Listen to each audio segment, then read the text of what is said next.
시어머니의 매서운 손바닥이 며느리의 뺨을 후려친 그 순간, 교심 깊던 양반댁 장남이 돌아가신 아버님의 제사상을 통째로 들어 엎어버렸습니다. 5해 동안 손발이 검푸르게 얼어 터지도록 일한 맏며느리에게 약 한 첩 쓰지 못하게 피를 말리고 친정어머니의 병상조차 지키지 못하게 가로막은 악독한 시어머니, 형을 머슴 부리듯 멸시하며 횡령죄까지 뒤집어 씌우려든 시동생과 그 처참한 광경을 지켜보며 비웃는 둘째 동서까지 인간의 탈을 쓰고 이들 부부를 짐승보다 못하게 짓밟아온 시댁 일가의 추악한 만행에 장남의 이성은 마침내 폭발하고 말았습니다. 가진 것 하나 없이 맨몸으로 쫓겨난 두 사람.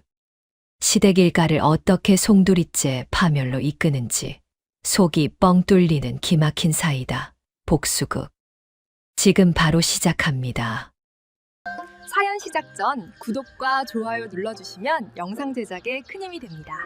이야기 시작합니다.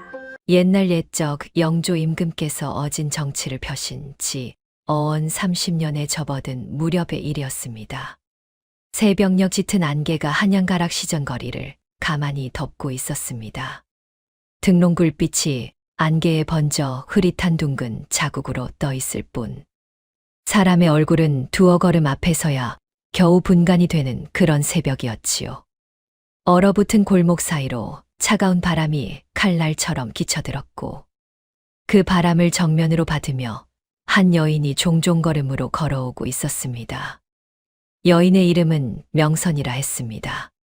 입김이 채 가시기도 전에 다시 얼어붙을 듯한 새벽인데도 명선의 옷차림은 한겨울 살림집 마님이라 하기에 너무도 얇은 삼배옷이었지요. 솜을 둔 두루마기 한 벌이면 한결 따뜻하련만 그것조차 시어머니의 눈치를 살피느라 챙겨 입지 못한 채였습니다. 명선은 시전 한 모퉁이 어물전 앞에 멈춰 서서 얼어붙은 손을 호호 불었습니다. 손끝이 불다 못해 검푸르게 변해 있었으나 명선의 눈빛만은 빈틈없이 또렷했지요. 좌판 위에 가지런히 놓인 조기를 하나하나 살피던 명선의 손이 한 마리 위에서 멈췄습니다. 곁에 서 있던 시전 상인이 입꼬리를 비틀며 한마디를 던졌지요. 마님, 양반댁 맏며느리께서 손수장을 보러 다니시다니 참으로 갸륵하시구려. 그저 좋은 놈으로 골라가시면 될 것을 무얼 그리 뒤적이시오. 말끝에 묻어나는 비웃음을 명선은 모르는 척 흘려보냈습니다. 그러고는 조기 한 마리를 들어 아가미를 살그머니 벌려보았지요. 아가미 색이 검붉어야 할 자리에 누런 기운이 돌고 있었습니다. 명선은 다시 손가락 끝으로 조기의 배를 가만히 눌러보았습니다. 마땅히 탱탱하게 받쳐 올라와야 할 살이 손가락 자국 그대로 푹 꺼져 들어갔지요. 명선은 천천히 고개를 들어 상인을 바라보았습니다. 이 조기 사흘은 묵었구려. 아가미 색이 누렇고 배가 손가락에 그대로 꺼지니 어찌 갓잡은 것이라 하시오. 세상에 올릴 조기를 이리 속여 파시면 시아버님 명전에 2번 죄를 짓는 일 아니겠소. 상인의 얼굴이 일순 굳었습니다. 양반댁 마님이라 하나 중인 출신이라 들었기에 만만히 보고 묵은 것을 끼워 팔려 했더니 외려 한 수 위에 안목이 돌아온 것이었지요. 상인은 헛기침을 하며 좌판 아래에서 새벽에 들여온 진짜 조기를 꺼내 놓았습니다. 명선은 그제야 작은 미소를 띠며 조기 값을 셈에 치렀습니다. 약재전에 들러 당귀와 천궁을 살피고 과일전에서 잘 익은 배와 사과를 한 알 한 알 두드려 소리를 들어본 끝에야 명선의 장보기가 끝났지요. 양손에는 무거운 보따리가 4개나 늘어져 있었습니다. 북촌강 판서댁으로 향하는 명선의 어깨가 보따리 무게에 조금씩 기울었으나 발걸음만은 흔들림이 없었습니다. 벌써 5해째였지요. 5해 동안 명선의 새벽은 늘 이곳에서 시작되었고 5해 동안 명선의 손끝은 얼고 또 얼었습니다. 그래도 명선은 멈추지 않았지요. 멈출 수 없는 자리에 놓여 있었기 때문이었습니다. 아침 햇살이 안개를 걷어내기 시작할 무렵 북촌강 판서 댁의 소슬대문이 묵직한 소리를 내며 열렸습니다. 명선이 보따리 4개를 양손에 나누어 든 채 안마당으로 들어서자 비지를 하던 행랑아범이 황급히 다가와 짐을 받으려 했지요. 명선은 작게 고개를 저으며 부엌 쪽으로 곧장 걸음을 옮겼습니다. 시어머니가 잠에서 깨기 전에 재료를 풀어놓아야 그날 하루의 잔소리가 한마디라도 줄어든다는 것을 명선은 이미 뼛속 깊이 익히고 있었기 때문이었습니다. 그러나 그날따라 시어머니 방씨 부인은 평소보다 일찍 자리에서 일어나 있었습니다. 안방보료의 비스듬히 기대어 마당을 내다보던 방씨 부인은 며느리가 부엌으로 향하는 모습을 보자 거친 음성으로 불러 세웠지요. 개 섞어라. 들고 온 것을 이 자리에 풀어놓아 보아라. 명선은 차분한 얼굴로 안방 마루 앞에 보따리를 풀었습니다. 시어머니의 손톱이 거침없이 조기의 아가미를 헤집었지요. 이 색이 무엇이냐? 이런 누런 것을 시아버님 재상에 올리겠다는 게냐? 방씨 부인의 손이 보따리를 마당 바닥으로 내동댕이 쳤습니다. 어물전에서 새로 받아 온갖 잡은 조기였건만 마당에 흙을 뒤집어 쓴 채 흩어진 그 모습이 그저 누군가의 분풀이 대상으로 보일 뿐이었지요. 중인 집안에서 자라 그런가 5 해가 지나도 재상에 올릴 것 하나 제대로 고를 줄을 모르는구나. 그때 작은 문이 열리며 둘째 며느리 지혜가 사뿐사뿐 걸어 들어왔습니다. 비단 저고리의 옷고름이 햇살에 반들거렸지요. 어머님, 저희 친정에서는 이런 허름한 조기는 아예 재상 근처에도 두지 않았답니다. 격식이라는 게 어디 그저 하루 만에 익혀지는 것이겠어요. 명선은 무릎을 꿇고 흙 묻은 조기를 하나하나 주워 담았습니다. 그 어둠 속에서 한 장면이 천천히 떠올랐지요. 시집온 첫 해 겨울 한겨울 새벽 우물가에서 식구들 빨래를 하다 손이 얼어 갈라지고 피가 비쳤던 그날. 명선은 행여 누가 될까 약한 첩을 청해 보았으나 방씨 부인은 양반댁 며느리가 그깟 손등 갈라진 것으로 약을 청한다더냐라며 끝내 거절했더랬지요. 그날 밤 명선은 부엌 한 구석에서 갈라진 손등에 들기름을 바르며 입술을 깨물었습니다. 명선은 보따리를 챙겨 들고 부엌으로 들어가 곧바로 일을 시작했습니다.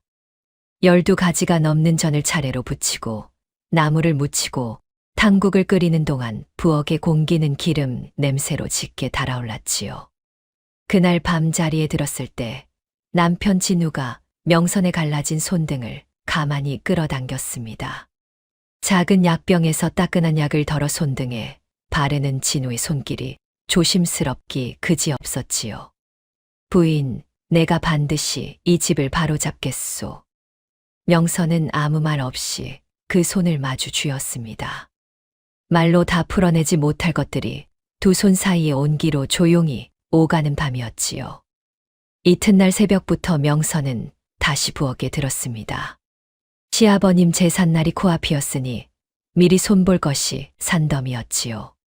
동태전과 녹두전을 부치고 있을 때 지혜가 부엌 문턱을 사뿐히 넘어 들어왔습니다. 손에는 하얀 면포 손수건을 들고 있었고 코끝에 손수건을 갖다 대며 일부러 인상을 찌푸렸지요. 형님, 기름을 어찌 그리 들이부으셨어요. 전이 일이 느끼해서야 어느 어른이 한 점을 드시겠어요. 명선은 잠시 손을 멈추었으나 곧 다시 전을 뒤집었습니다. 뜨거운 기름이 튀어 손등에 작게 짓무른 자국을 남겼지요. 명선은 그 자국 위에 입김을 잠깐 불어식힐 뿐 어떤 말도 하지 않았습니다. 지혜의 발소리가 멀어진 뒤에야 명선은 길게 숨을 내쉬었습니다.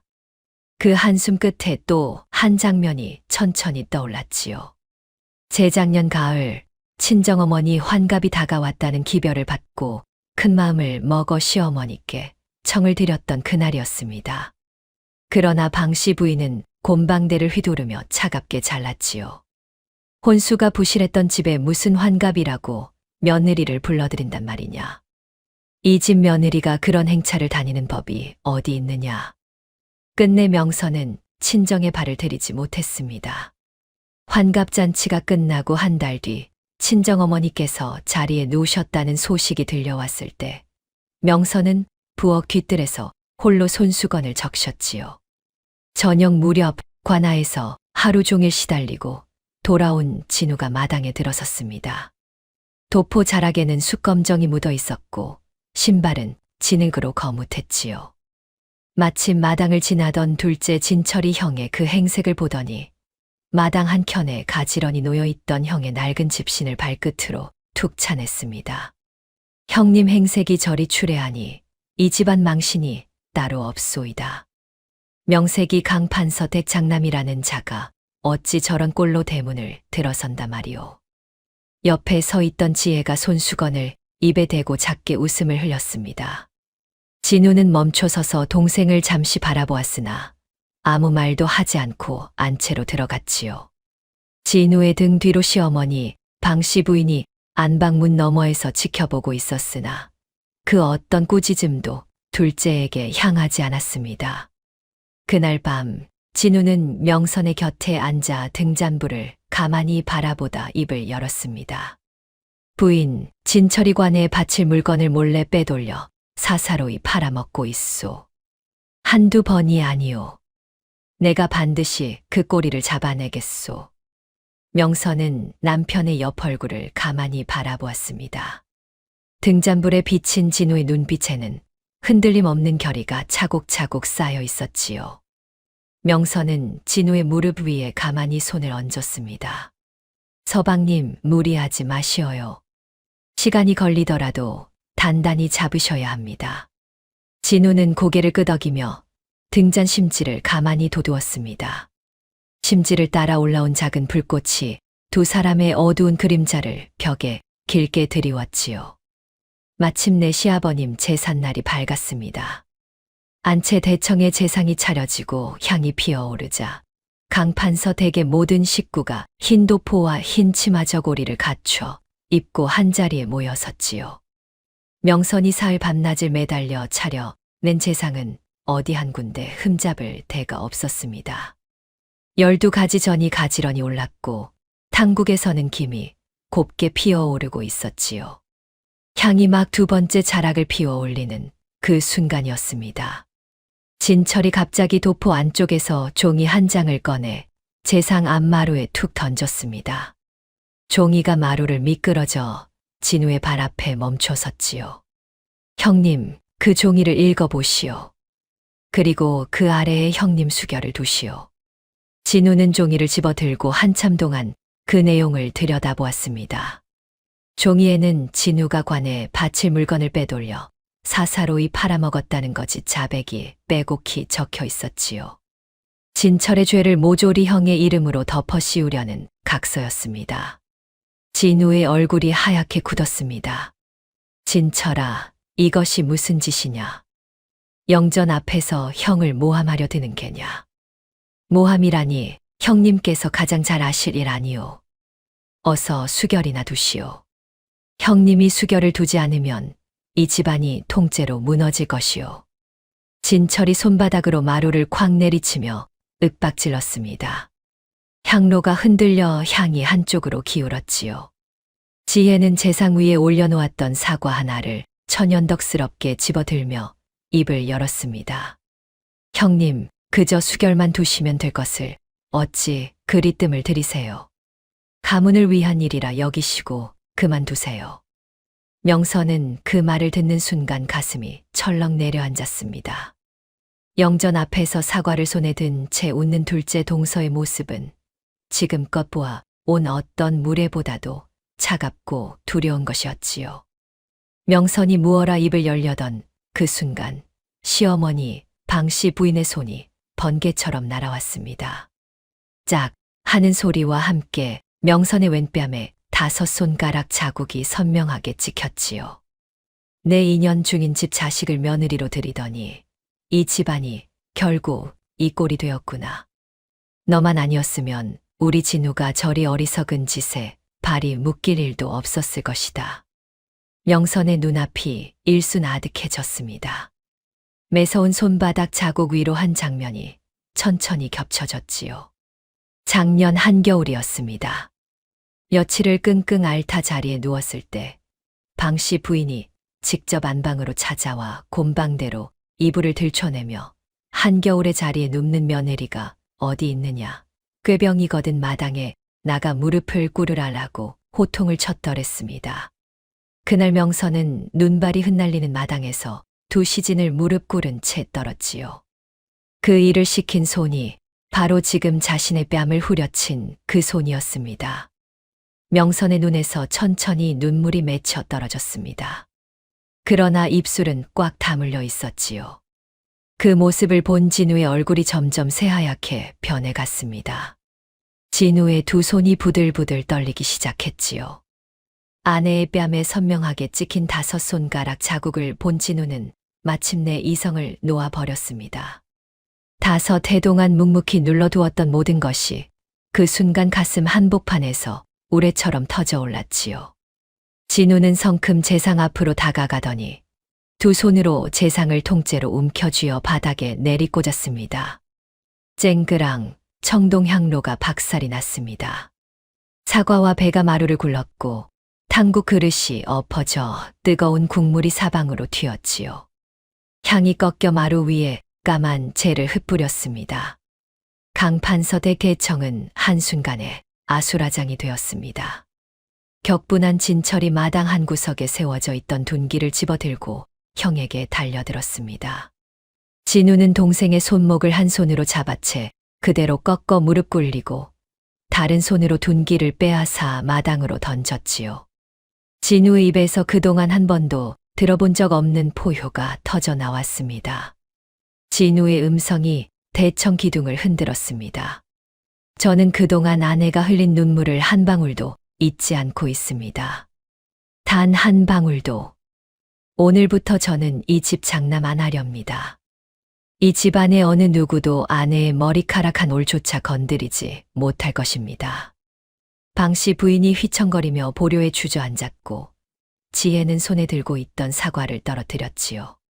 진철은 무릎을 꿇은 채 형의 얼굴을 올려다보았으나 그 얼굴에서 더 이상 자신이 알던 형은 보이지 않았습니다. 진우는 도포 안쪽에서 2가지 물건을 꺼냈습니다. 돌아가신 아버지 강판서의 친필 유언장과 가문의 인장이었지요. 진우는 그것을 뒤집어진 재상 옆 마루 위에 가지런히 올려놓았습니다. 이것을 감당할 자신이 있거든 가져가거라. 다만 이 2가지는 이 집안의 뼈와 같은 것이니 잘못 쥐었다가는 그 손이 베일 것이다. 말을 마친 진우는 명선의 손을 잡았습니다. 명선은 잠시 머뭇거리다 부엌 쪽으로 발길을 옮겼지요. 밤새 끓여둔 탕국 한 그릇을 가만히 들고 와 둘째 동서 지혜가 풀어놓은 두루주머니 위에 조용히 올려놓았습니다. 인사도 원망도 아닌 그저 5해 동안 차려온 마지막 한 그릇이었지요. 그때였습니다. 두루주머니 옆 안방 보료 자락 아래에서 종이 한 장이 살짝 비어져 나와 있는 것이 명선의 눈에 들어왔습니다. 명선이 무심코 그것을 집어보니 누군가의 글씨체를 거듭 흉내내며 베껴 쓴 흔적이 종이 가득 빼곡했지요. 글씨체가 어쩐지 시아버님의 것을 닮아 있었습니다. 명선은 그 종이가 무엇인지 미처 가늠하지 못한 채 다만 시집을 때 가져온 비단 손수건 사이에 가만히 끼워 넣었습니다. 함께 챙긴 것이라고는 시아버님께서 생전에 명선에게만 따로 쥐어주셨던 옥놀이개 하나뿐이었지요. 명선은 진우의 손을 잡고 강판서 댁소슬 대문을 걸어 나왔습니다. 5해 동안 들고 놨던 그 문이 등 뒤에서 닫히는 소리를 들으며 명선은 한 번도 뒤를 돌아보지 않았지요.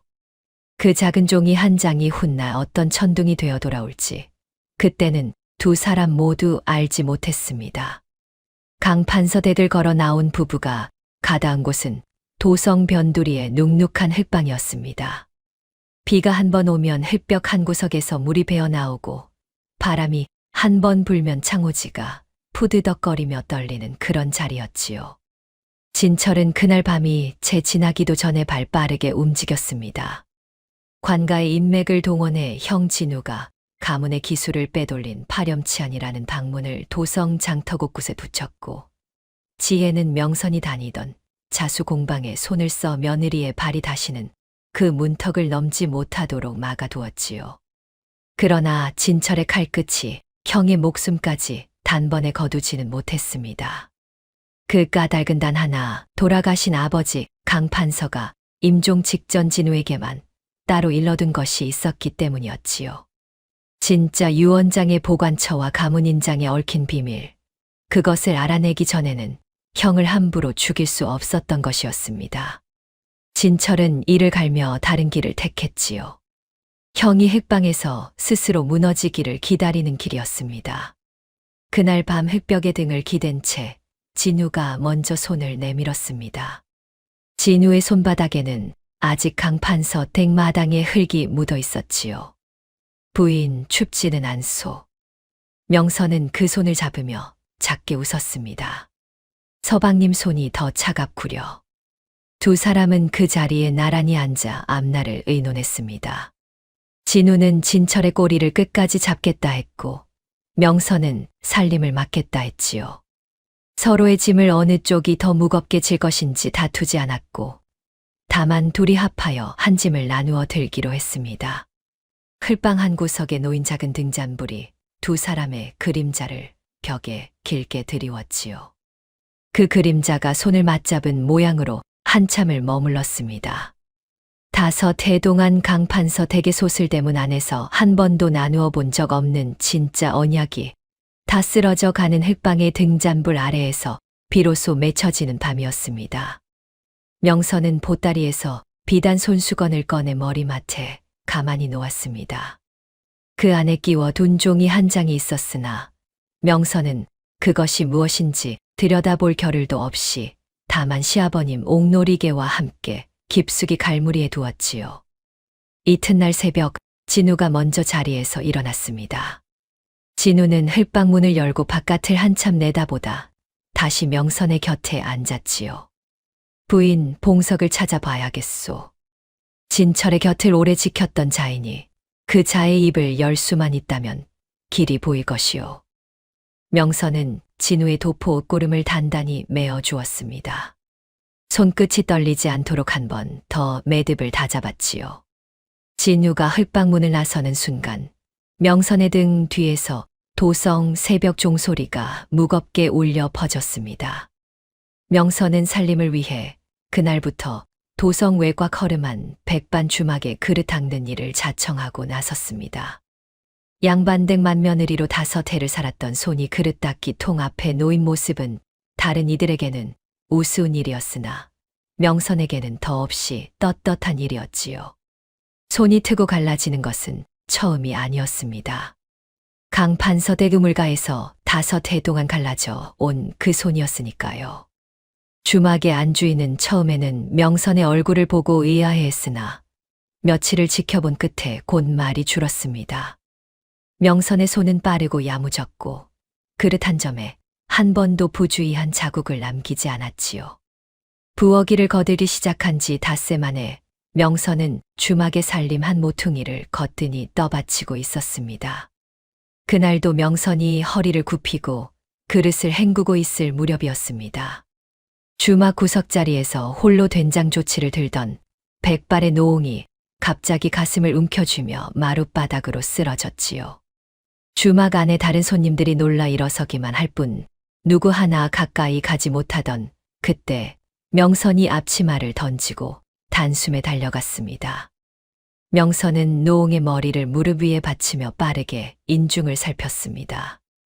입술이 검푸르게 변해 있었고 호흡이 끊어질 듯 가늘었지요. 명선은 노옹의 인중을 엄지손가락 끝으로 힘주어 누르며 다른 손으로는 합곡혈을 깊게 짚었습니다. 부친께 어릴 적부터 어깨 너머로 레온 의술이 손끝에 단단히 박혀 있었지요. 잠깐 사이 노옹의 입에서 마른 신음이 새어나오더니 곧 거친 숨이 돌아왔습니다. 의원이 달려왔을 때 노옹은 이미 두 눈을 뜨고 명선의 얼굴을 가만히 올려다보고 있었지요. 명선은 그제야 한숨을 길게 내쉬며 노웅의 손을 살그머니 내려놓았습니다. 그 손을 내려놓는 짧은 사이 명선의 시선이 노웅의 손마디 위에 잠시 머물렀지요. 손가락의 마디마디가 굵게 도드라져 있었고 손바닥에는 오래 걸은 자의 발바닥처럼 단단한 굳은 살이 박혀 있었습니다. 명선은 그 손이 보통의 노인이 가질 손이 아님을 한눈에 알아보았지요. 다만 입 밖으로 내지는 않았습니다. 노웅은 명선의 이름조차 묻지 않은 채 떠나갔으나 명선의 얼굴만은 두 눈에 단단히 새겨두는 듯한 눈빛이었습니다. 그날 밤 흑방으로 돌아온 명선은 진우의 품에 얼굴을 묻고 한참 동안 아무 말도 하지 않았습니다. 진우는 그저 명선의 등을 천천히 쓸어내렸지요. 진우 또한 그날 밤이 다 가기 전에 옛 동료 한 사람을 만나고 돌아오는 길이었습니다. 진철이 빼돌린 물건의 흐름을 아는 자가 봉석 외에 한 명 더 있음을 알아낸 것이었지요. 두 사람은 그날의 일들을 서로에게 다 풀어놓지 않은 채 다만 흑방의 어둠 속에서 서로의 손을 마주 잡고 잠들었습니다. 사흘이 지난 늦은 오후 그 백발의 노웅이 다시 주막에 들어섰습니다.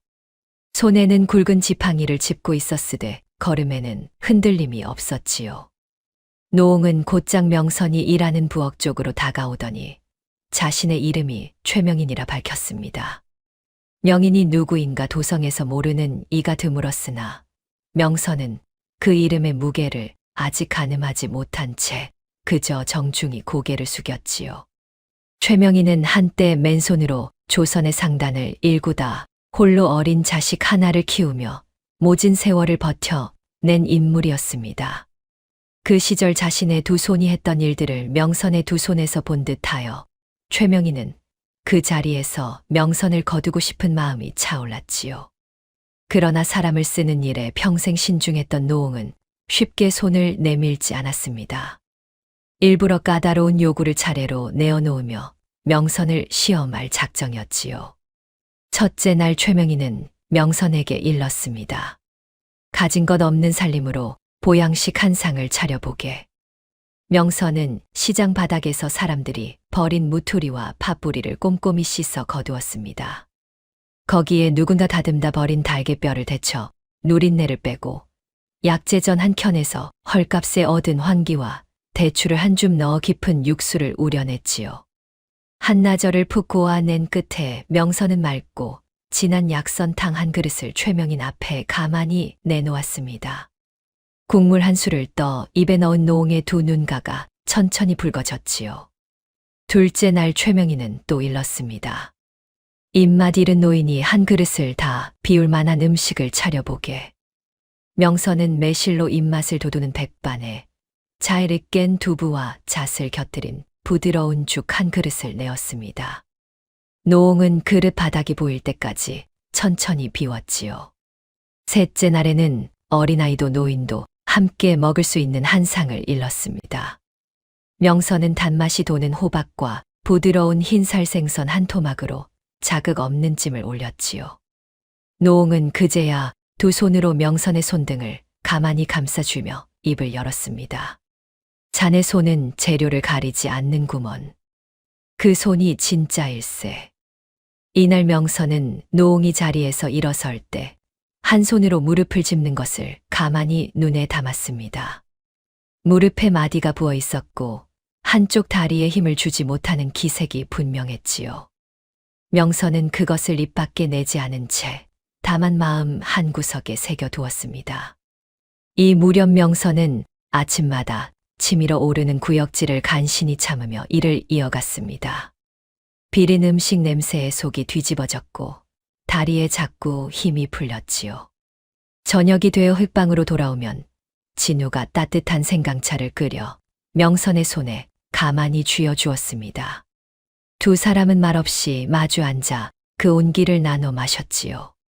진우는 명선이 새 생명을 품고 있음을 진작 눈치챘으나 명선이 먼저 입을 열기 전에는 묻지 않기로 했습니다. 진우가 살림을 살이라 거듭 당부했으나 명선은 그저 손을 저으며 웃을 뿐이었지요. 그 무렵 진우에게 옛 동료 봉석이 비밀리에 찾아왔습니다. 흘방 뒷마당 가장 어두운 모퉁이로 발소리를 죽이며 들어선 봉석의 얼굴은 사색이 되어 있었지요. 봉석은 진우의 도포 자락을 와락 움켜쥐며 다급한 음성으로 말을 잇기 시작했습니다. 형님, 진철이 이번에는 저까지 그 일에 끌어들이려 하고 있소. 그동안 빼돌린 물건이 한두 점이 아닌데 그 죄를 모조리 형님과 저에게 나누어 씌울 모양이요. 더 이상 침묵하면 저도 함께 끌려갈 처지요. 봉석은 품속 깊은 곳에서 작은 장부 하나를 꺼냈습니다. 표지가 손때에 절어검게 변해 있었고 끈은 여러 번 풀고 묶은 자국이 남아 있었지요. 봉석은 그것을 두 손으로 받쳐 진우 앞에 내밀었습니다. 진철이관에 바칠 물건을 언제 어디로 빼돌려 누구에게 얼마에 팔았는지가 빼곡히 적혀 있는 결정적인 장부였지요. 진우의 손이 그 장부를 받아드는 순간 살짝 떨렸습니다. 진우는 봉석의 두 눈을 똑바로 바라보았습니다. 등잔불 너머로 봉석의 동공이 가늘게 떨리고 있었지요. 봉석아, 이 장부 말고도 네가 아는 것이 있을 것이다. 함께 움직이면 우리 둘 다 살고 혼자 숨으면 둘 다 죽는다. 내 입을 끝까지 닫아 두지 마라. 봉석은 한참을 침묵했습니다. 흘방 문틈으로 새어들어오는 새벽바람에 등잔불이 흔들렸지요. 봉석은 마침내 입을 열었습니다. 형님, 한 가지가 더 있소. 방화를 지시한 서한이 한 장 남아 있소. 진철이 한 번도 빛을 본 적 없는 그 서한을 제가 아직 가지고 있소이다. 허나 이 도성에 두고는 도저히 지킬 수가 없소. 평안도 의주에 제 누이가 있으니 거기에 깊이 숨겨 두었다가 형님께서 부르시면 그때 가지고 돌아오리다. 그때까지 제가 살아있을지는 저도 모르겠소. 봉석은 그 말을 남기고 어둠 속으로 자취를 감추었습니다. 진우는 그 자리에 한참을 서서 봉석의 발소리가 멀어지는 것을 들었지요. 손에 쥔 장부가 점점 무거워지는 듯한 착각이 들었습니다. 그날 밤 진우는 흘방의 등잔불 아래에서 명선에게 모든 것을 털어놓았습니다. 명선은 잠시 두 눈을 감았다가 천천히 떴지요. 서방님, 이 장부가 진짜 무기가 되려면 때를 골라야 합니다.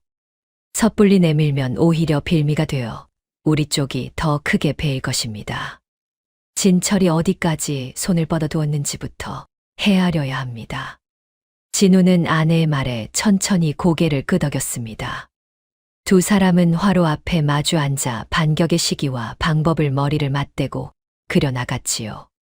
명선의 손가락이 흙바닥의 작은 길을 하나하나 그어 보일 때마다 진우의 눈빛은 점점 깊고 단단해져 갔습니다. 그 밤이 흘방의 첫 작전 회의가 된 셈이었습니다. 최명희는 명선의 솜씨와 됨됨이를 한 달 가까이 묵묵히 지켜본 끝에 어느 날 명선을 따로 불렀습니다. 노홍의 손에는 두툼한 전대 하나가 들려 있었지요. 최명희는 그것을 탁자 위에 내려놓으며 입을 열었습니다. 내 평생 사람을 들이는데 한 번도 실수를 한 적이 없네. 자니가 받지 않겠다 하더라도 이 늙은이의 안목을 부정하지는 말게. 도성 외곽에 버려진 낡은 공방이 하나 있네. 그 자리를 자네에게 내어주려 하니 그곳을 자네 손으로 다시 일으켜보게. 명선은 한참 동안 말을 잇지 못하다가 깊이 고개를 숙였습니다. 그 자리에서 명선은 받은 은혜를 평생 잊지 않겠다 마음으로 새겼지요. 그러나 공방 한 채를 얻었다 하여 살림이 곧장 펴진 것은 아니었습니다. 화덕은 갈라져 있었고 약탕기는 녹이 슬어 있었으며 무엇보다 재료를 들여올 푼돈조차 부족했지요. 진우는 그날 밤 명선의 곁에 앉아 한참을 말없이 천장을 올려다보다 자리에서 일어났습니다. 부인, 내가 한 군데 다녀오리다. 늦더라도 기다리지 마시오. 진우가 향한 곳은 옛 동료 장인 한 사람의 집이었습니다. 한때 강판서 댁의 위세 아래에서 진우의 발길질에 가까운 멸시를 한 차례 견딘 적이 있는 자였지요. 진우는 그 집 문 앞에 서서 한참을 망설이다 끝내 도포 자락을 가다듬고 무릎을 꿇었습니다. 클바닥에 두 무릎을 대고 머리를 깊이 숙여 재료 외상을 청하는 부탁의 말을 천천히 꺼냈지요. 멀리 떨어진 골목 어귀에서 그 광경을 우연히 보고만 명선은 손등으로 소리 없이 눈물을 닦았습니다. 다만 진우 앞에서는 끝내 그 눈물을 보이지 않았지요. 그날 이후 부부의 살림은 본격적으로 움직이기 시작했습니다. 진우는 낮 동안 갈라진 화덕을 손보았고 명선은 약탕기에 녹을 닦아 내었지요. 공방 한켠에 진우가 직접 깎아 만든 작은 나무 현판이 걸렸습니다. 현판에는 그저 온기라는 두 글자가 적혀 있었지요. 어느 밤 화덕에 처음으로 불을 지피며 진우가 나직이 말했습니다. 이 불이 꺼지지 않는 한 우리도 꺼지지 않을 것이요. 명선은 그 말을 듣고 한참 동안 화덕을 바라보다 천천히 고개를 끄덕이며 처음으로 환하게 웃었습니다. 흘방에서 강판서 댁을 걸어 나온 그날 이후 명선의 입가에 처음으로 번진 환한 웃음이었지요. 화덕의 작은 불길이 활활 타오르며 두 사람의 그림자를 공방 벽 가득 비추었습니다. 진우는 낮에는 아버지가 남긴 기술 노트를 펼쳐놓고 화덕을 새로 손보았고 밤에는 포도청 종사관의 동향을 은밀히 살피며 반격의 길을 두 갈래로 키워 나갔습니다. 이 무렵 명선의 배는 아주 조금씩 둥글게 불러오고 있었지요. 진우는 그것을 알면서도 일부러 모르는 척하며 더 자주 명선의 곁에 머물렀습니다. 더운 차를 끓여두는 일이 늘었고 명선이 무거운 물동이를 들려 할 때면 어김없이 먼저 손을 뻗었지요. 그 작은 손길들 속에서 두 사람은 차곡차곡 다음 한 걸음을 준비해 가고 있었습니다. 오후 1035. 봉석이 자취를 감춘 지 한 달이 채 지나지 않아 진우가 그 장부를 손에 넣었다는 소문이 어느 틈엔가 진철의 귀에 흘러들어가고 말았습니다. 진철은 안방의 보료에 비스듬히 기대어 그 소식을 듣자 한참을 침묵하다가 곧 곰방대를 거칠게 내리쳤지요. 어머니 방씨 부인의 눈치를 살피던 시절은 이미 오래전에 지났습니다. 명선의 가게가 도성변두리에서 조금씩 입소문을 타기 시작하자 진철의 인내심은 마침내 한계에 이르렀던 것이었지요. 그날 밤 진철은 저작거리에 무렵의 셋을 불러들였습니다. 어두운 골목 한 구석에서 두툼한 전대를 건네받은 사내들은 등롱 불빛 아래에서 그림자를 길게 느리며 진우가 다니는 길목으로 흩어졌지요. 가게 일을 마치고 돌아오던 진우의 등 뒤로 사내들의 발소리가 가까워졌습니다. 진우는 본능적으로 품속의 장부를 배 밑으로 끌어안았지요. 골목의 흙바닥 위로 둔탁한 매질 소리가 짧게 그러나 모질게 이어졌습니다. 진우는 끝내 장부를 내어주지 않았습니다. 사내들의 둔기가 진우의 어깨와 옆구리를 차례로 후려쳤고 마지막 한 대가 뒤통수에 떨어졌지요. 진우는 차가운 흙바닥 위로 무너지듯 쓰러졌고 등롱 불빛에 비친 핏자국이 흙 속으로 스며들었습니다. 새벽녘 일을 마치고 흙방으로 돌아온 명선은 문 앞에서 무언가 잘못되었음을 직감했습니다. 이웃 행랑아범이 두 사람을 부축해 골목에서 끌고 들어왔던 것이지요. 진우는 깊은 정신을 잃은 채 자리에 누워 있었고 이마에서 흘러내린 피가 베개 한 귀퉁이를 검붉게 물들이고 있었습니다. 명선은 짐승처럼 울부짖었지요. 그 울음소리에 흙방 창호지가 떨렸습니다. 명선은 진우의 차가운 이마에 자신의 이마를 가만히 맞대었습니다. 그 자리에 한참을 그렇게 머물렀지요. 그때 명선의 아랫배 속에서 작은 발길질이 한 번 꿈틀거리듯 느껴졌습니다. 명선은 두 손을 배 위에 가만히 얹으며 이를 악물었지요.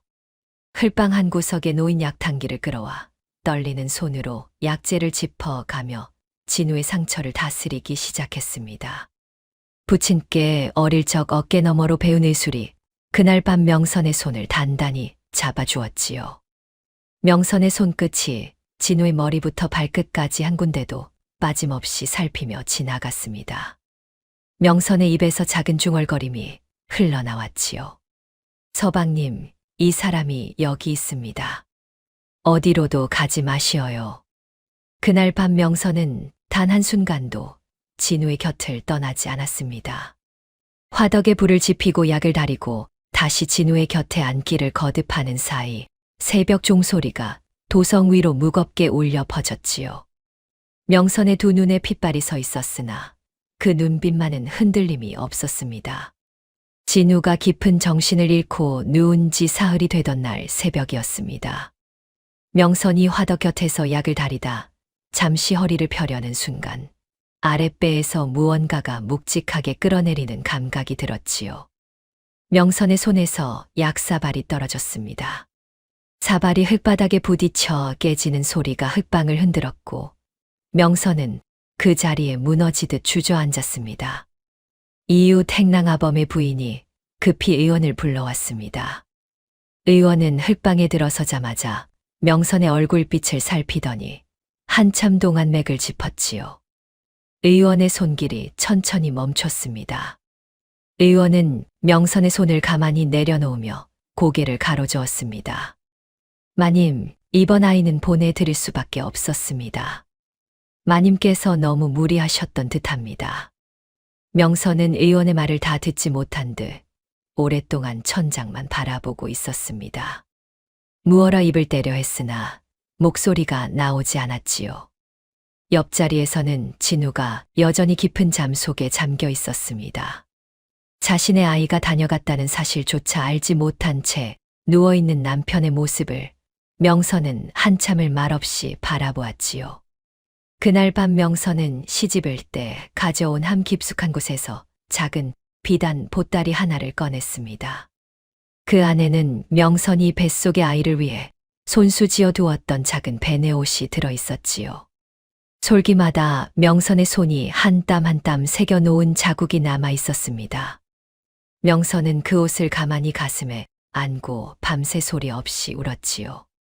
흘방의 어둠 속에서 명선의 어깨가 가늘게 흔들렸으나 그 울음에서는 어떤 소리도 새어 나오지 않았습니다. 새벽이 가까워질 무렵 명선은 눈물을 닦고 그 베네옷을 다시 비단 보따리에 곱게 싸서 함 가장 깊은 곳에 넣어두었습니다. 언젠가 이 옷을 다시 꺼내는 날이 오리라. 그날까지는 잊고 살자. 명선은 입술을 깨물며 함의 뚜껑을 천천히 닫았지요. 그러나 그날의 슬픔이 흘방 안에 머물기도 전에 흘방의 문이 거칠게 열렸습니다.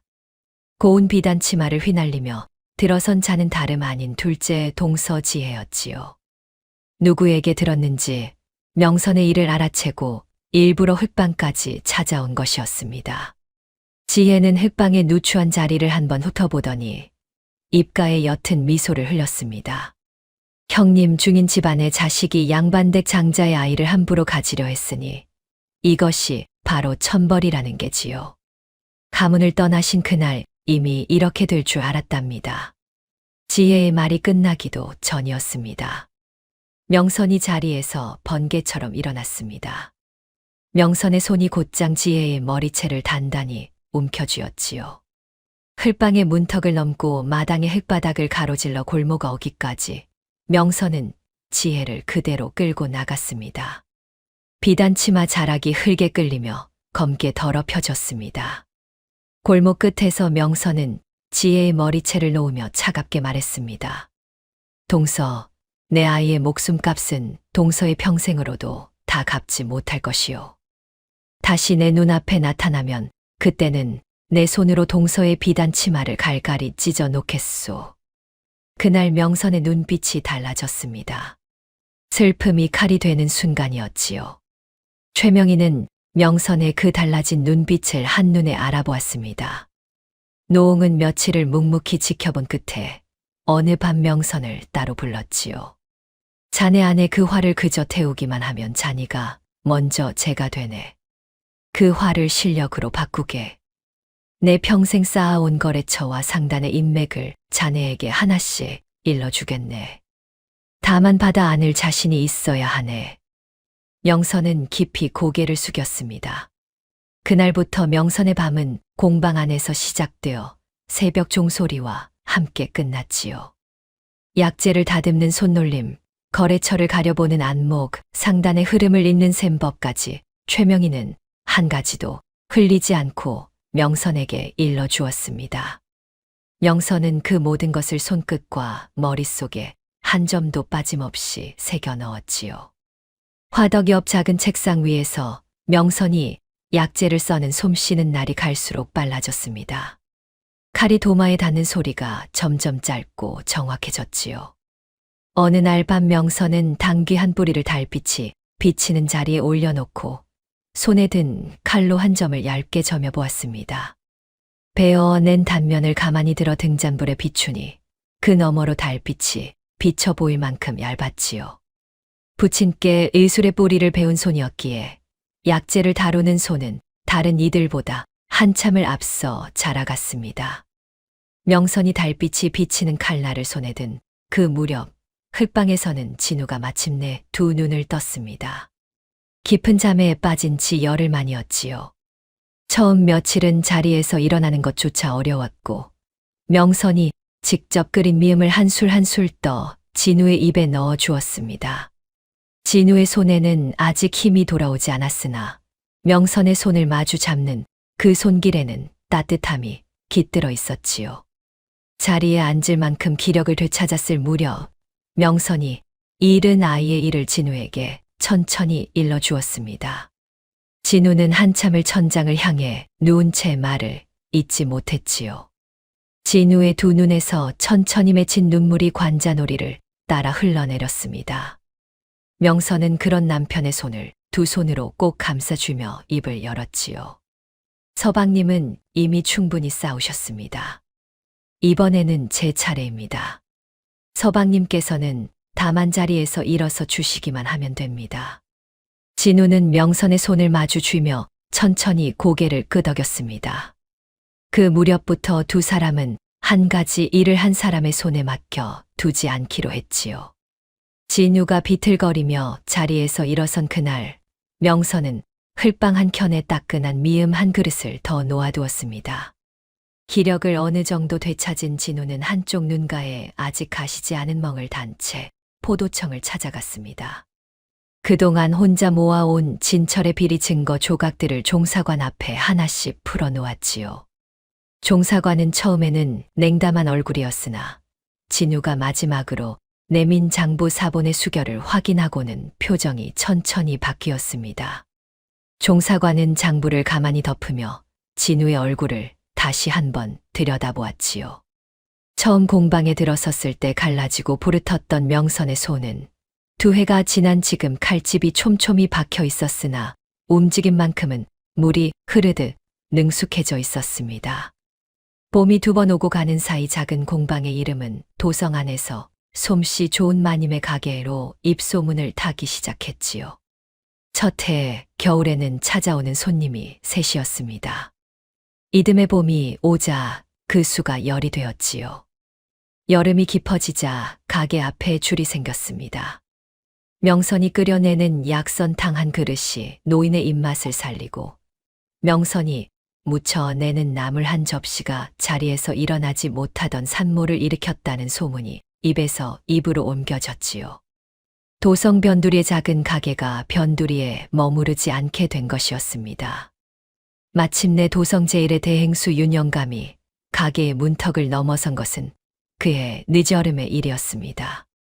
윤영감은 평생 입맛이 까다롭기로 도성에서 모르는 이가 없을 정도였는데 명선이 내어놓은 나물 3가지를 차례로 맛본 끝에 두 눈가가 천천히 붉어졌지요. 윤영감은 한참을 말없이 그릇을 내려다보다 입을 열었습니다. 내 어머니께서 살아계실 적 차려주시던 그 맛이오. 그 맛을 다시 보게 될 줄은 몰랐소. 윤영감의 어머니께서는 어린 자식을 홀로 키우며 모진 세월을 보내신 분이었습니다. 어머니의 손맛을 떠올린 늙은 대행수는 그날 자리에서 일어서며 명선에게 약조했지요. 전국 상단과 독판으로 단골을 트여 주겠노라고. 윤 영감의 그 한마디로 가게의 이름은 도성 안에 본격적으로 퍼져나가기 시작했습니다. 사람들의 입에 오르는 흐름이 마침내 뒤집어진 셈이었지요. 이 무렵 멀찍이 떨어진 골목 어귀에서 가게를 훔쳐보는 한 그림자가 있었습니다. 수수한 무명 잠옷으로 얼굴을 가린 한 부인이었지요. 며느리의 가게 앞에 길게 늘어선 줄을 바라보며 방씨 부인은 한참 동안 그 자리에서 발을 떼지 못했습니다. 자신이 며느리의 뺨에 새겨두었던 5 손가락 자국과 며느리가 일군 가게 앞에 그 긴 줄이 한 사람의 안에서 천천히 부딪히고 있었지요. 그러던 어느 늦가을 저녁, 신분을 숨긴 한 여인이 가게의 문을 가만히 들어섰습니다. 머리는 헝클어져 있었고 옷자락은 군데군데 헤어져 있었지요. 다름 아닌 몰락한 지혜였습니다. 명선은 한눈에 알아보았으나 모르는 척 따뜻한 한 그릇을 내어주었지요. 지혜는 그릇을 2 손으로 받아 떨리는 손가락 끝으로 한 수를 떴습니다. 그 한 수를 입에 넣는 순간 지혜의 입에서 마른 흐느낌이 새어나왔지요. 지혜는 끝내 그릇을 다 비우지 못한 채 자리에서 무너지듯 일어나 도망치듯 가게 문을 나섰습니다. 명선은 그 뒷모습을 오래도록 바라보다 천천히 자리에서 일어나 빈 그릇을 거두었지요. 이긴 자가 베푸는 모습이 그러했습니다.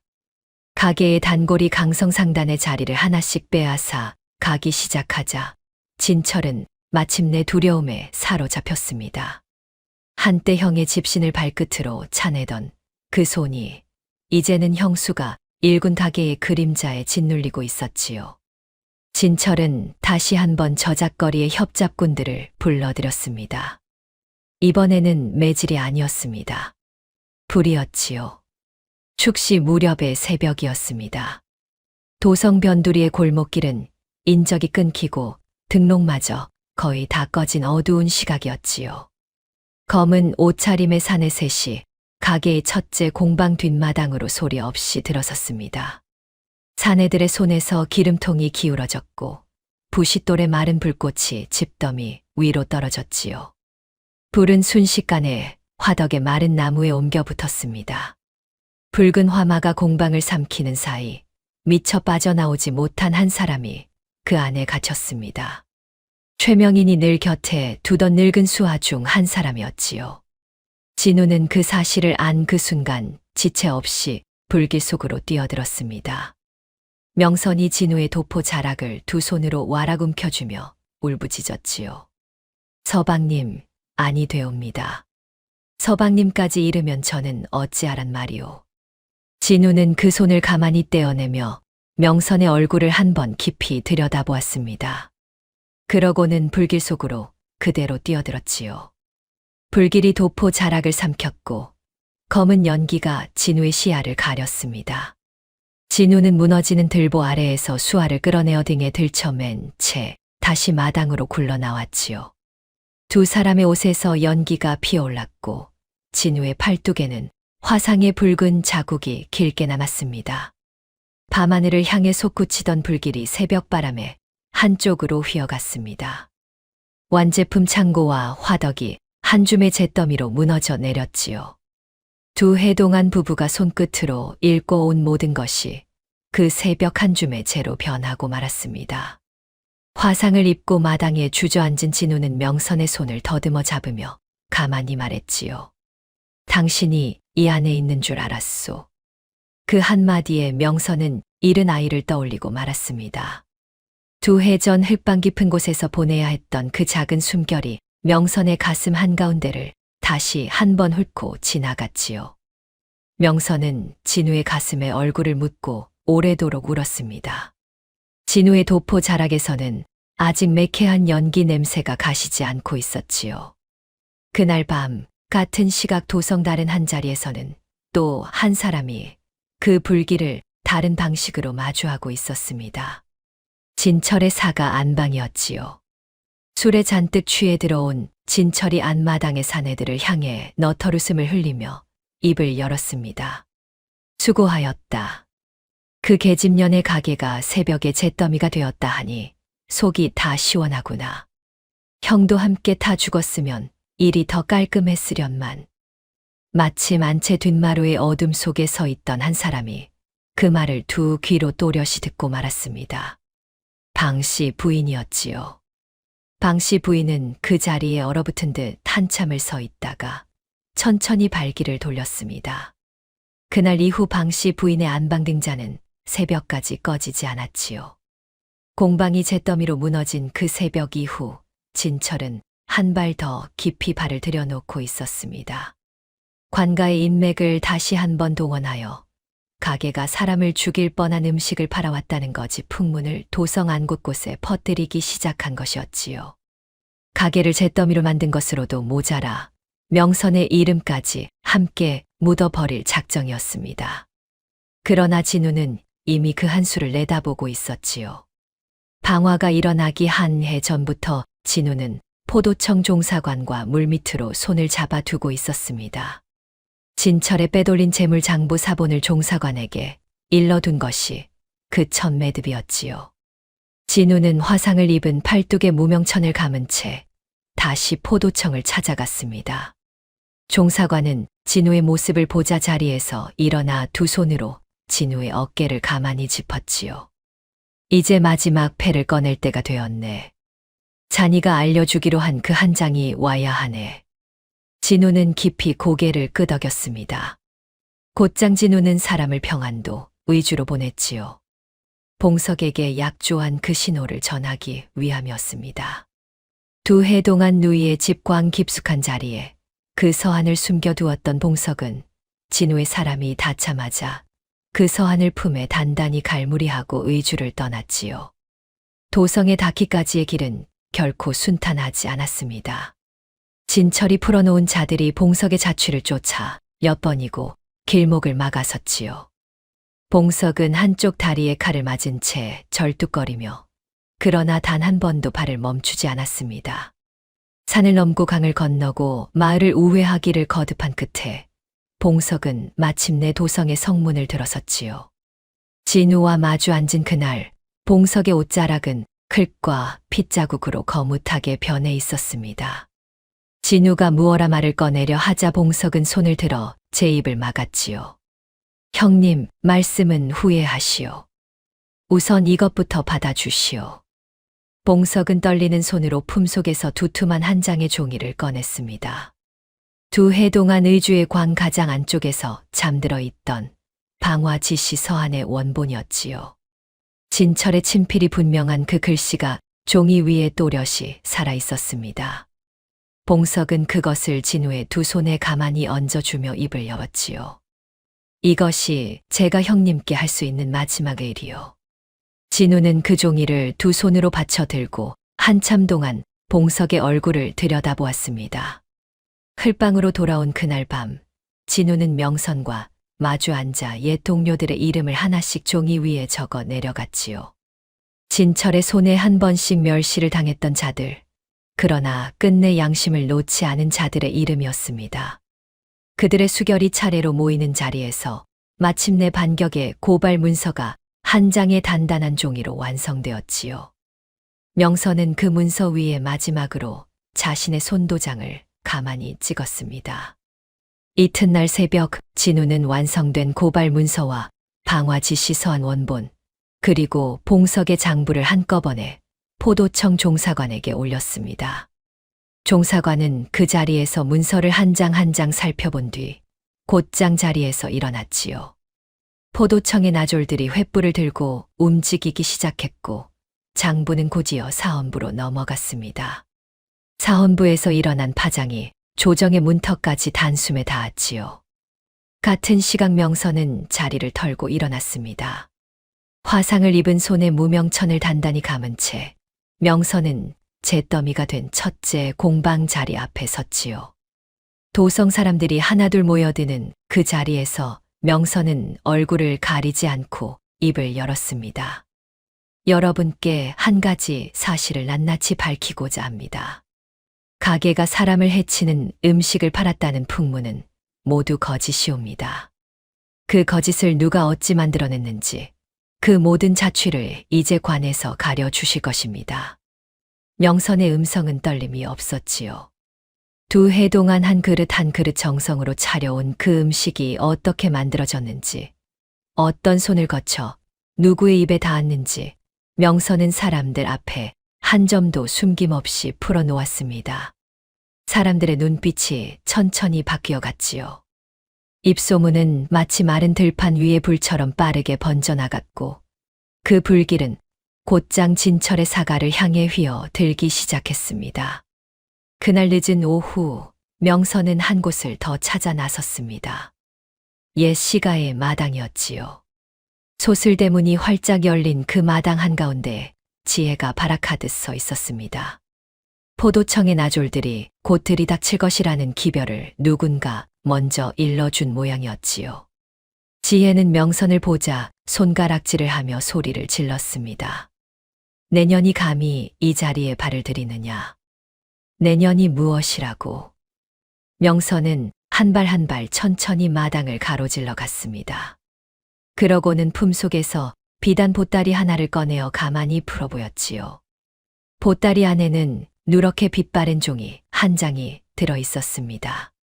시집을 떠나오던 그날 안방보료 자락 아래에서 흘러나와 명선의 비단 손수건 사이에 끼어 함께 따라 나왔던 바로 그 종이었지요. 2해 동안 함 깊숙한 자리에서 잠들어 있던 그 한 장이 마침내 햇빛 아래로 모습을 드러내는 순간이었습니다. 종이 위에는 시아버님 강판서의 필체를 흉내내어 거듭 베껴 쓴 흔적이 빼곡했지요.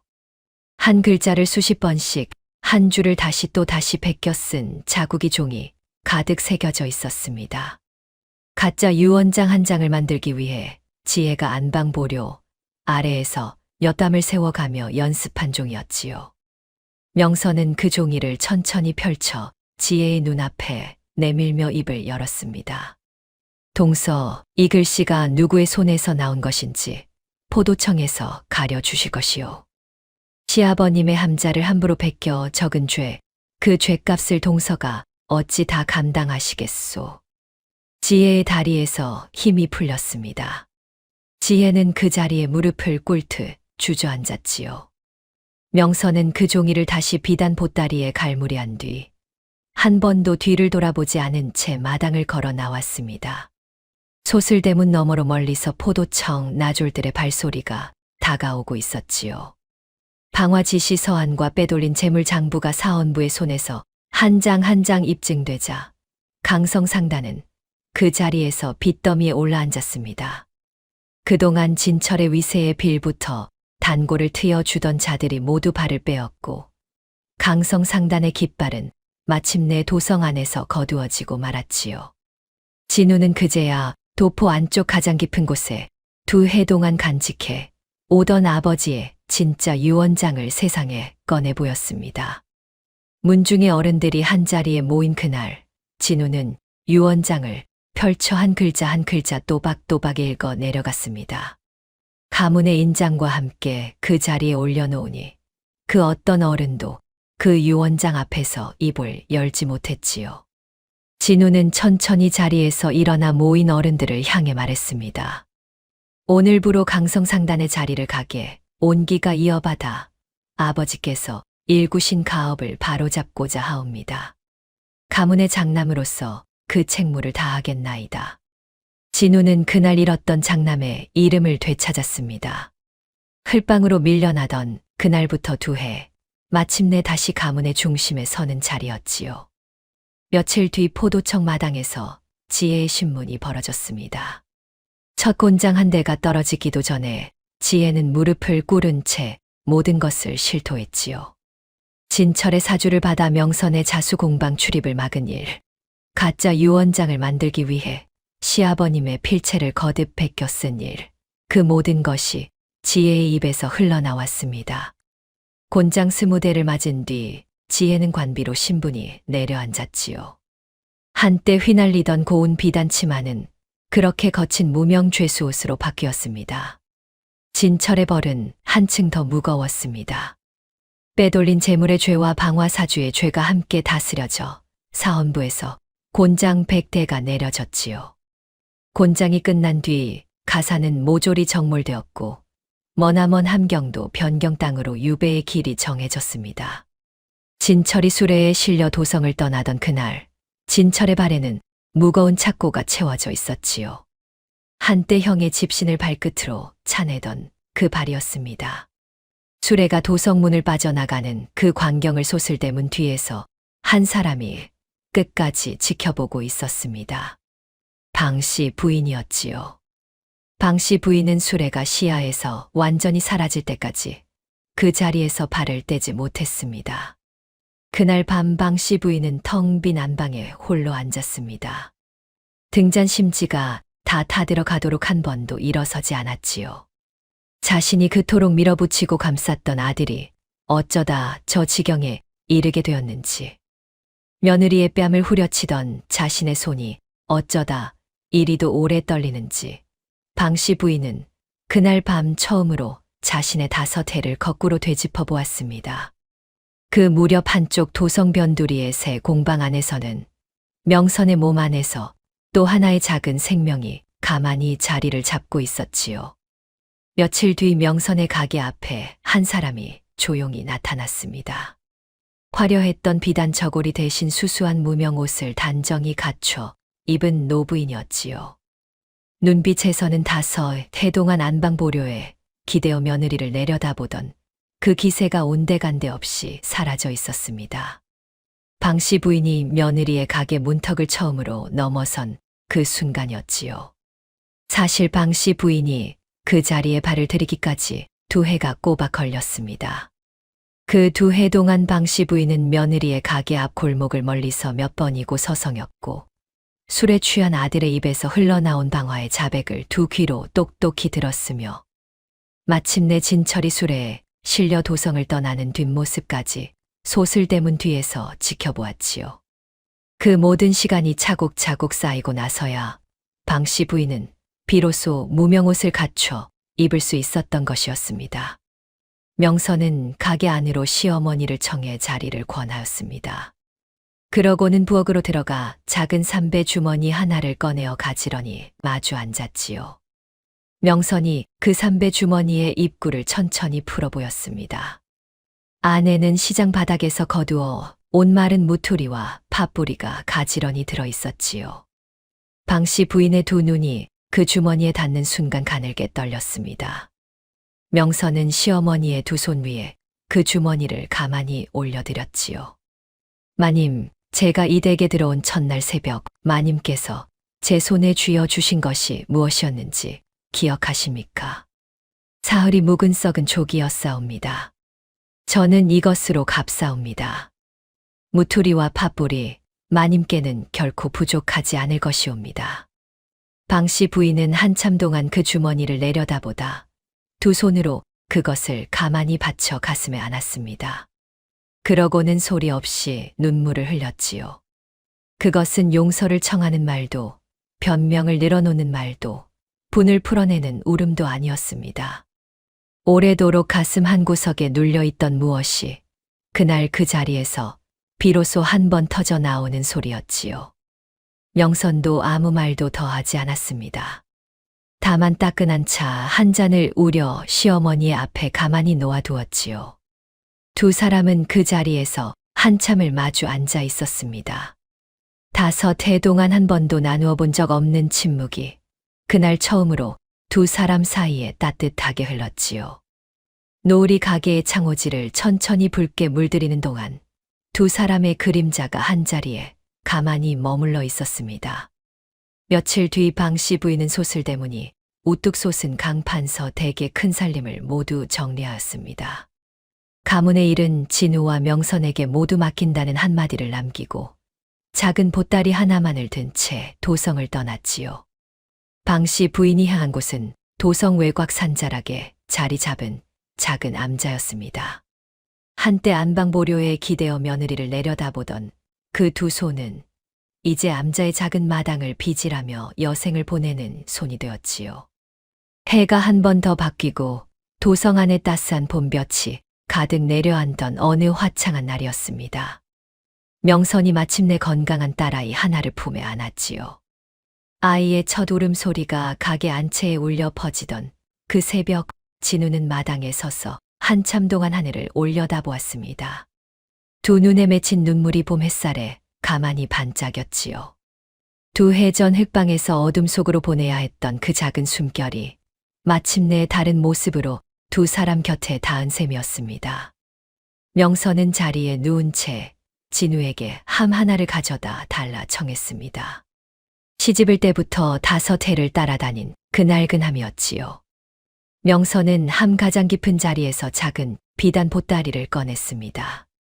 2해 동안 빛 한 번 본 적 없이 잠들어 있던 그 보따리였지요. 보따리를 천천히 풀어 보이니 그 안에는 명선이 손수 한 땀 한 땀 새겨두었던 작은 베네옷이 가지런히 개켜 있었습니다. 명선은 갓 태어난 딸아이에게 그 베네옷을 가만히 입혀주었습니다. 솔기마다 2해 전에 명선이 깃들어 있는 그 옷이 이제 새 생명을 따뜻하게 감싸주는 첫 옷이 된 셈이었지요. 명선은 진우의 어깨에 얼굴을 묻고 오래도록 울었습니다. 먼저 떠난 아이가 어린 동생에게 남기는 첫 선물이라 여겼지요. 며칠 뒤 최명인이 직접 가게를 찾았습니다. 지팡이를 짚은 노홍의 걸음은 한층 더 느려져 있었지요. 최명인은 갓난 딸아이의 보드라운 볼을 손끝으로 가만히 어루만지며 입을 열었습니다. 이 아이가 자라거든 이 늙은이의 이름은 굳이 알 필요 없네. 그저 따뜻한 밥 한 그릇의 힘을 알면 그것으로 족하지. 최명희는 그날 가게의 안주를 부부에게 온전히 넘기는 일도 함께 매듭지었습니다. 평생 쥐고 있던 거래처와 상단의 인맥까지 모두 진우와 명선의 손에 단단히 쥐어준 셈이었지요. 며칠 뒤 최명희는 오래 벼르던 고향길을 떠났습니다. 지팡이를 짚고 도성문을 천천히 빠져나가는 노홍의 뒷모습이 봄볕 속에서 작은 점이 되어 멀어져 갔지요. 부부는 그해 가을 한 가지 큰일을 매듭지었습니다. 한때 권위로 우뚝 솟아있던 옛씨가 저택의 자리를 부부의 손으로 사들였지요. 진우는 그 자리에 높고 두꺼운 담장을 손수 허물게 하였습니다. 담장이 무너진 자리에 가난한 형편의 청년들이 글 공부를 할 수 있는 서당 한 채가 들어섰지요. 한때 사람을 신분으로 줄 세우던 그 자리에 신분과 살림의 다름을 묻지 않고 그를 가르치는 서당이 들어선 셈이었습니다. 돌아가신 아버님의 제삿날이 다시 돌아왔을 때 진우와 명선은 정성을 다해 가장 정갈한 제상을 차렸습니다. 5해 전 흙바닥에 내동댕이 쳐졌던 그 조기를 명선이 직접 골라 올렸고 두 사람은 시아버님의 낡은 유품인 옥놀이개를 손끝으로 가만히 어루만지며 깊이 절을 올렸지요. 다음 영상을 빠르게 만나보시려면 좋아요와 구독을 눌러주세요. 그럼 더 재미있는 영상으로 찾아뵙겠습니다. 모두 행복한 하루 보내세요.